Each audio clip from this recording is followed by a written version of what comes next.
Es para mí un placer y un honor acompañarlos en este 25 aniversario del IECLUS. Quiero agradecerle a todos los organizadores y particularmente al doctor Carlos Esis, quien me ha convocado para acompañarlos hoy en esta celebración a la cual me asocio. En los próximos minutos vamos a tocar el tema de los desafíos después de la pandemia por COVID-19. No tengo conflictos de intereses para esta presentación. La agenda que les propongo que revisemos en estos minutos es la experiencia de la pandemia por COVID-19, la experiencia de la era post-COVID-19, el sector de la salud en la era post-COVID-19, la contribución de la World Health Federation para prevenir la próxima pandemia y algunas conclusiones. Comencemos con la experiencia de la pandemia por COVID-19. Hay varios modelos para pensar la COVID-19. Un modelo es pensar en un tigre que está escondido y camuflado, que implica un riesgo que tratamos de evitar. Otra posibilidad es que sea un cisne negro, algo desconocido, que nos amenaza en forma absolutamente inesperada. Y otra es un gran rinoceronte, que es una amenaza obvia que ignoramos y que está presente todo el tiempo. Para muchas personas la COVID-19 fue un cisne negro, es decir, algo totalmente inesperado. Pero para muchos de nosotros, y como vamos a ver, la COVID-19 no es más que un rinoceronte, algo que era previsible que iba a suceder y de hecho sucede y sucedió. Volveremos a este tema al final de la exposición. La situación con la COVID a mí me hace recordar la situación que sucedió con la muerte del presidente Roosevelt, cuando el almirante Ross McEntire, que era su médico, dijo que apareció como en un cielo absolutamente claro e inesperado, apareció algo que fue la hemorragia cerebral que mató a Roosevelt. Sin embargo, nosotros como médicos, si revisamos el récord de presión arterial de Roosevelt, vemos las presiones arteriales que estaba teniendo en las últimas etapas de la vida, que superaban 150 y alcanzaba casi 200 de presión diastólica. Ninguno de nosotros podía verse sorprendido ante una hemorragia cerebral en un paciente como tal. Lo mismo sucede con la COVID. Quiero recordarles que las pandemias han acompañado al ser humano durante toda su historia, y a la izquierda tenemos la historia de las pandemias, y esa es la magnitud que tiene la pandemia por COVID-19. Como podemos ver a la derecha, comparando con otras pandemias de la historia del hombre, la COVID-19 absolutamente no es la más importante en cuanto a la magnitud de mortalidad. Piensen ustedes que la peste negra ocasionó 200 millones de muertos. La COVID-19 está alcanzando entre 4 y 5 millones de muertes en el mundo. Sin embargo, el impacto ha sido enorme. Fíjense acá, comparando las diversas pandemias en la historia, nosotros nos ha tocado en nuestra vida biológica ver la pandemia de HIV-Sida, que ocasiona 30 millones de muertos, y la COVID, que ocasiona 4 millones de muertos. Sin embargo, ha sido absolutamente disruptiva en el panorama mundial. Fíjense que el Foro Económico Mundial en el año 2019 consideraba las enfermedades infecciosas, pandemias, como una probabilidad que estaba más allá del punto número 10, y el impacto era el 10º en importancia. Vamos a volver a este esquema actualizado. En el año 2019, en octubre, 2 meses antes de la aparición de la COVID-19, se publica este índice de seguridad global de la salud, producido por una organización vinculada con la Universidad de Johns Hopkins, que dice que la seguridad sanitaria nacional es fundamentalmente débil en todo el mundo. Ningún país está completamente preparado para las epidemias o pandemias y todos los países tienen importantes brechas que abordar. 2 meses después, esto era una realidad. Volviendo al esquema del Foro Económico Mundial, hoy en día se considera que las enfermedades infecciosas son el número 4 en cuanto a probabilidad y el número 1 en cuanto a impacto a nivel mundial. Como vemos, la COVID ha puesto sobre el tapete la debilidad y la gran importancia que tiene la salud en cuanto al desarrollo mundial. La COVID se ha convertido entonces en una de las pruebas más difíciles que hayan enfrentado la humanidad en la historia moderna. A medida que la propagación de la pandemia avanzó, se cobró vidas, disparó la ansiedad y el drama político, colapsó los sistemas sanitarios y activó cambios geopolíticos posiblemente duraderos. La economía global se enfrenta a su peor recesión desde la Gran Depresión y millones de personas caerían en la pobreza como resultado de esta crisis. En todo el mundo se realizaron esfuerzos desesperados para contener lo que se ha convertido en un brote profundamente perturbador.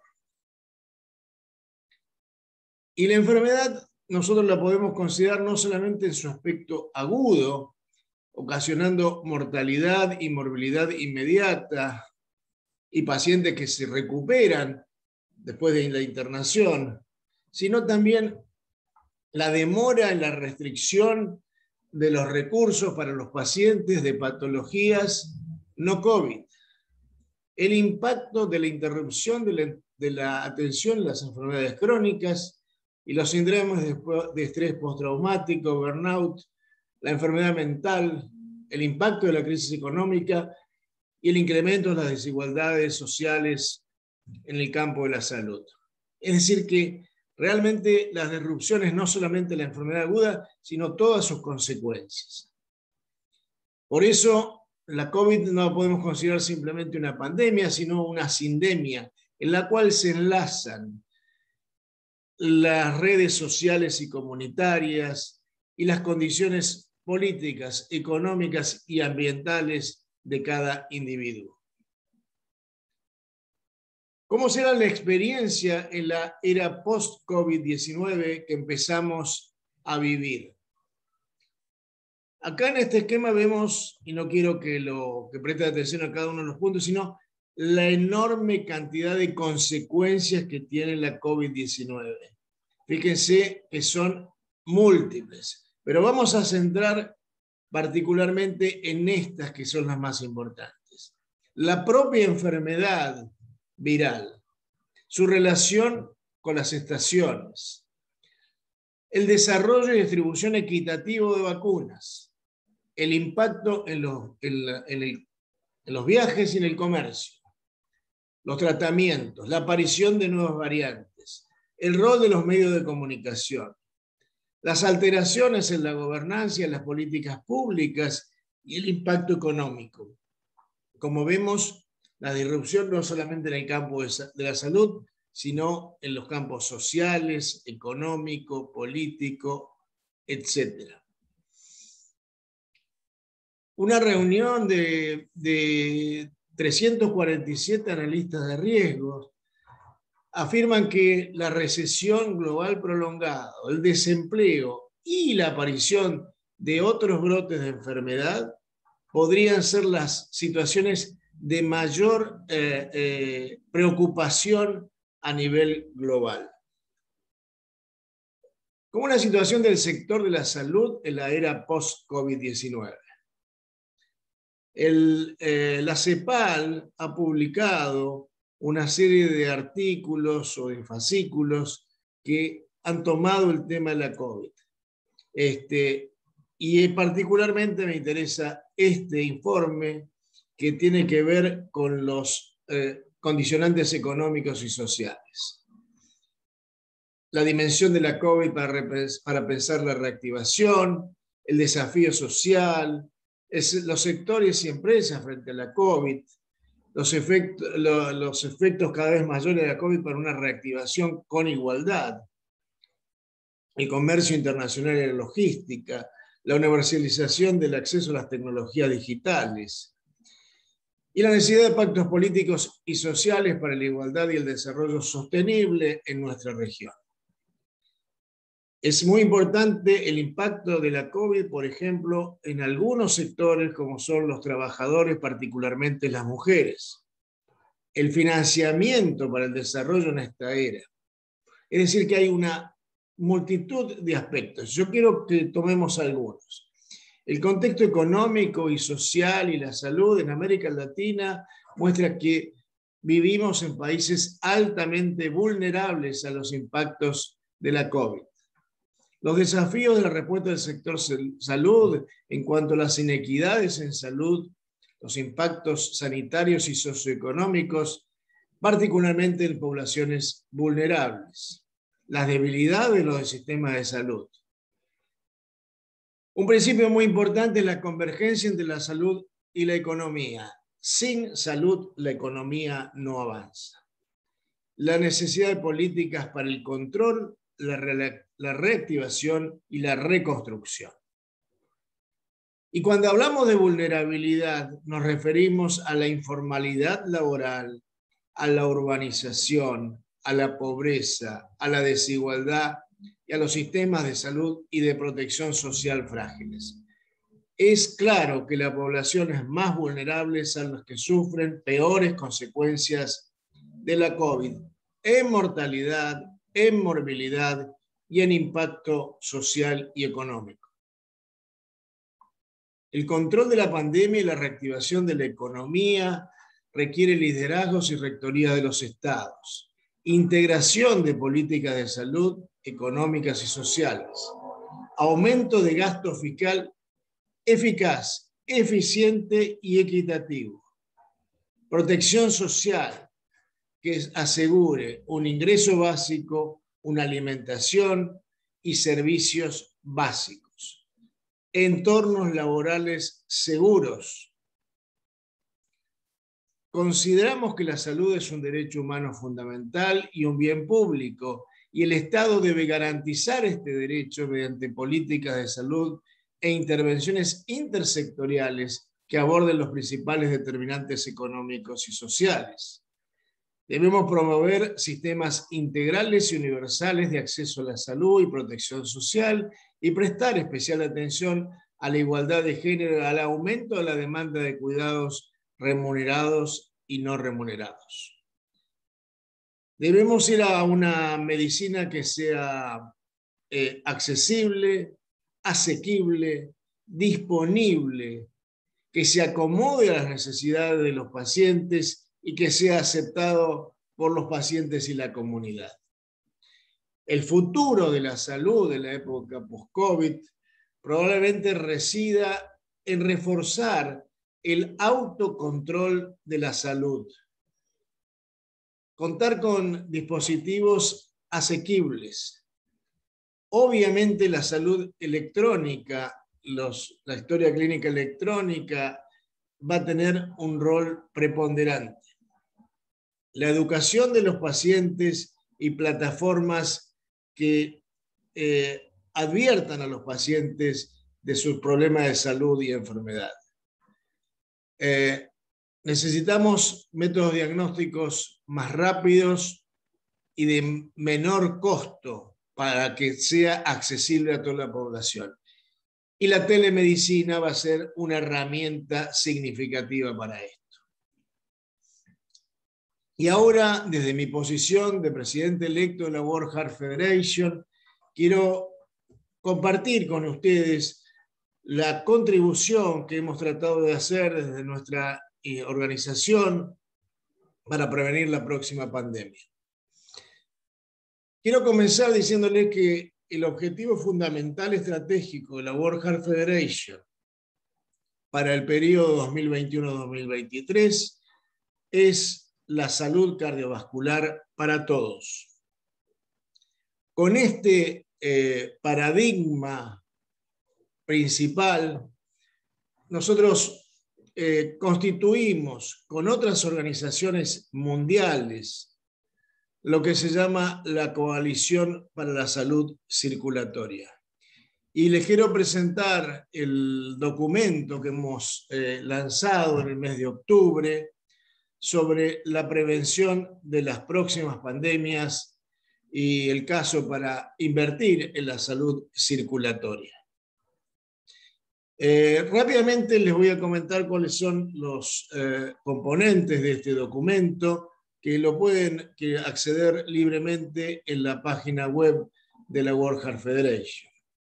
El documento tiene una introducción que pone en contexto por qué la salud circulatoria y por qué ahora, la importancia de la ciencia basada en la evidencia, de las recomendaciones y de la educación, la relación de la COVID-19 con las enfermedades circulatorias, la interrupción a los servicios, la dificultad en los accesos a los cuidados, la multimorbilidad y la agenda de las enfermedades no transmisibles globales.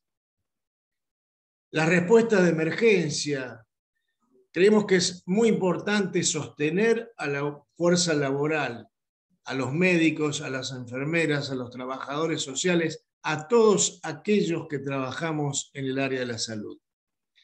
Sostenemos una vacunación equitativa, particularmente en las personas que viven con enfermedades no transmisibles. ¿Cómo prepararse para la emergencia? Debemos transicionar hacia nuevos modelos de cuidados circulatorios de alta calidad mediante la telemedicina, el automonitoreo, la co-creación con los pacientes de la salud cardiovascular, las políticas fiscales para la salud. Y finalizamos con unas recomendaciones al concluir el documento. Y quiero compartir con ustedes en los pocos minutos que nos quedan 6 de las recomendaciones que estamos sosteniendo. Como primer paso, la prevención, el tamizaje y el tratamiento de las condiciones circulatorias a través de respuestas nacionales a la COVID-19 y planes concretos de co-creación y colaboración con los pacientes. El aumento del gasto para desarrollar políticas que tengan como objetivo las enfermedades cardiovasculares en particular y los factores de riesgo globales de las enfermedades no transmisibles, incluyendo los determinantes sociales y comerciales de la salud, utilizando las ganancias de las políticas fiscales, como por ejemplo los impuestos sobre el tabaco y sobre el alcohol, para mejorar la situación en salud. Incluir indicadores de la prevalencia de la enfermedad circulatoria, las comorbilidades y los factores de riesgo. Asegurar a las personas vivir en condiciones que viven con condiciones circulatorias y en bajos recursos, que tengan un acceso igualitario a los servicios esenciales. Proveer prioridades para la vacunación a estas poblaciones con factores de riesgo y sostener e integrar los nuevos modelos efectivos en la atención de la salud, especialmente en la telemedicina. En conclusión, creemos que hay que terminar con el pensamiento binario de las enfermedades transmisibles y las enfermedades transmisibles. La pandemia nos ha demostrado la interrelación entre las enfermedades transmisibles y no transmisibles. Debemos acabar con la oposición de la atención médica primaria y la atención especializada. es necesario fortalecer la atención médica primaria y tener una atención especializada adecuada. Todos los recursos de la medicina, desde la medicina empírica, la medicina basada en la evidencia, la molecular, la translacional y la de precisión, deben estar al servicio de una medicina poblacional de alta calidad.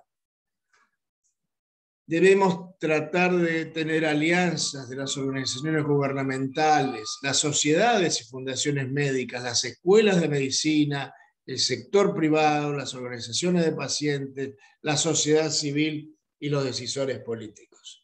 La salud debe estar en todas las políticas.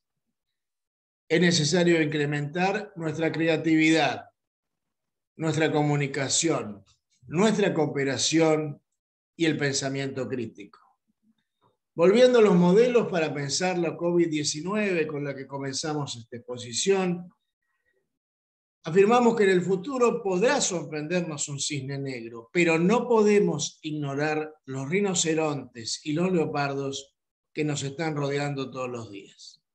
Con esto quiero nuevamente agradecerles, mandarles un fuerte abrazo desde acá a Buenos Aires, Argentina, invitarlos a visitar la página web de la World Heart Federation y decirles que donde está cada uno de ustedes está la World Heart Federation, porque cada uno de ustedes es la World Heart Federation.